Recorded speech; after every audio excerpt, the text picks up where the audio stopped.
Good morning. Morning. Hi, Miss.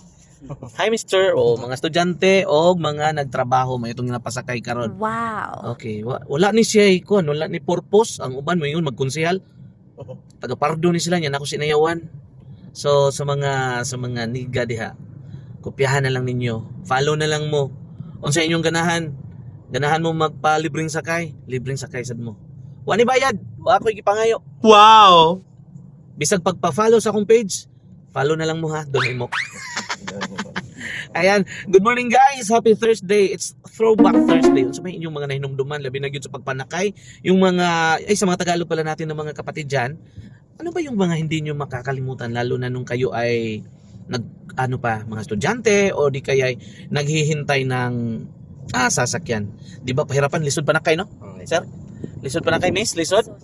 Oo, experience na nako kay sa una, estudyante, wala man tay sakyanan. Oo, kani siya murag bonus na ning natay sakyanan karon. And gusto lang nako pud i-share sa atong mga kaigsuonan nga lisod man. Alangan man magpalit og sakyanan tanan no. Kay kuan man traffic man sad sumuhuot na siya samot. Okay, so nag-enjoy ra sa ride. Enjoy ra sa ride mga man sir. Ayan. O di ba? So sa mga nega, sa mga nagunaw na diha magkonsehal ko. Asa magkonsehal og ya lang mo. Good morning Philippines. My name is Donnie Mock from the Queen City of the South, Cebu, or DJ Tita Chola. Goodbye.